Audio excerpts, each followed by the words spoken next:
What's up, everybody? This is the 8 to 5 trader giving you guys my trades for today. Today is another one of those days where I should have just quit and went ahead about my day, but I didn't and I ended up suffering for it. So today I'm negative 133. So after commissions, I'm looking at minus 231. Rough day, but we're going to go over and show you guys what happened. But I'm going to start off with NERV. NERV was one that I was looking for the opening range breakdown. After I saw this big move right here on the 5-minute, I didn't really get a chance to get an entry right here, and I kind of missed this. But then I decided to try to take it to the short side after it closed below the 9-moving average. And right here on the 15-minute, I was looking for this move down to the 9-moving average on the 15-minute. Oh, I got a burp. So I went short, ended up stopping out 400 shares. Then I got back in heavy 800 shares because I figured, okay, this thing is starting to move down. I'm going to go ahead and go short. And I covered everything at the 20 moving average. Then it finally consolidated, pushed back up, and then it made that move again. And it finally made that move what I was looking for. But then I came back short later on, 400 shares, and I was afraid of being squeezed, stopped out for a loss, and then it made that move that I was looking for. I was very upset about this trade, but it is what it is. You guys can see right here. I saw this push up, and it started to come down, and I figured we were going to reject VWAP. And that it wasn't going to hold, especially right here with this small doji right here. Then that's when it started coming out, but I missed out on that. Next one we got is ERI. ERI was a bunch of trash today. It was a bunch of trash. I shouldn't have traded this trash, but I did. So after the first 15 minutes, after the price action kind of it went up, but it couldn't hold. I figured maybe we'll finally get a wash down, see that the bears take control. I went short 800 shares. Got a decent gain out of that, but it didn't hold. It just felt like it wasn't going to hold, and then I covered everything, and that's when it squeezed. I called that pretty good.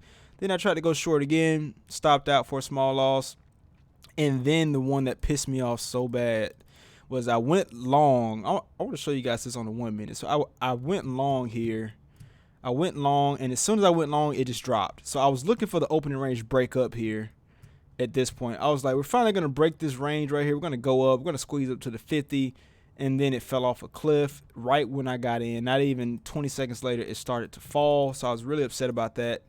Should have took it as a short. But this is my own fault for going long on a moving average like this. I keep telling myself not to go against these moving averages, especially after this previous 15-minute did not break. I shouldn't have done that, but I did anyway, and I paid for it. So these are the mistakes that I keep making that I just got to stop making these mistakes. But minus 56 on that one trade.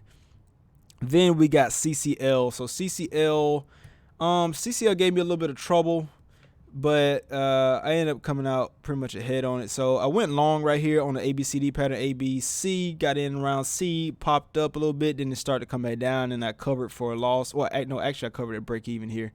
I sold for break even here on a long trade, thinking that being that it close above VWAP right here on the 15-minute, we're going to get that push up. But then I foolishly tried to take this to the short side after it did not break the 20 or the 50 moving average on the 5-minute, and on the 15-minute we got the 20 and the 9 moving average that it did not break. It actually closed above the 9, and I went short thinking we're going to get a wash down, but we did not. And then I stopped out for a small loss there. That's where that minus 24 is coming from up here.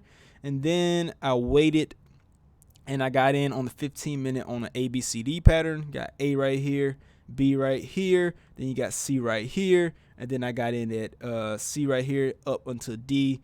Then my idea here, the reason I went ahead and took everything off, I figured that it would struggle here at the 50 moving average on the 15-minute, but I didn't quite get out at the 50, but I stopped out or sold everything at the 50. So I take that as a win. Made a good amount of chunk of change on that, $56. I was up like 70 or 80, but price action was jumping up and down, so I went ahead and took everything off. So that's CCL. Then we got Roku. I forgot what happened with Roku. Yeah, so Roku, this is when I was already down and I was making dumb trades. By this time, I told myself I should probably stop before 11 o'clock, and I did not stop. I normally don't trade this long, but I should have stopped. Took 2 more trades on work in Roku, and I paid for it. Took this late 400 share, tried to short it, and then, of course, it was extended on the 15-minute, and it was extended on the 5-minute, and that's why as soon as I got in, it pulled back to those moving averages, and I paid dearly for it. Then I tried to catch a short on work. I'm actually pretty okay with this. Even though it was extended on the 15-minute on this big drop, it filled that gap. I went short, trying to catch that move back down the same way it pulled back here, and then it sold off. I tried to get that next sell off, but it pulled back. So I'm actually okay with that minus 36.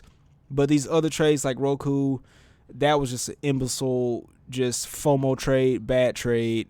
ERI, this one just dumb. Like, bad trades. This is why I'm not profitable, man. I keep making bad trades. I feel like I'm a good trader. I just keep making bad mistakes, and those bad mistakes are outweighing. Like, they're so bad they're outweighing the good trades that I do make.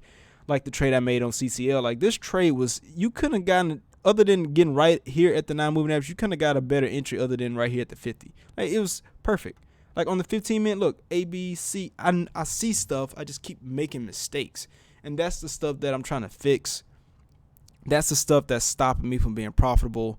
And this is the reason why I keep mentioning this stuff for somebody that's trying to become a good day trader, trying to get profitable. Maybe one day you guys will see this video, and then maybe you'll have an aha moment and be like, oh, I'm doing the same thing. And then maybe, hopefully, one day I'll figure it out and I'll be able to explain to somebody trying to learn or trying to overcome their own demons in trading. Maybe I can show you guys what I did to come out of this at some point. So that's what I got for y'all. Stay tuned for other videos. I do got some videos coming on Trade Sim. Let me show you guys Trade Sim right quick. I'm actually talking about doing Trade Sim. And let's see. Trading Sim. I'm gonna do a review on this because I do actually let me show you. I actually do subscribe to Trading Sim, so I do want to do some little replays on this stuff and show you guys what I do and how I backtrack or backtest my trades. And also, I really want to do a review of this platform because I don't think anybody has done one. So, or at least there's not an up-to-date one as far as like all the features that Trade Sim is doing. So stay tuned for that. Again, don't forget to hit that subscribe button so you don't miss nothing. And you guys can follow my journey to hopefully one day when I go live and become profitable. So yeah, see y'all in the next one.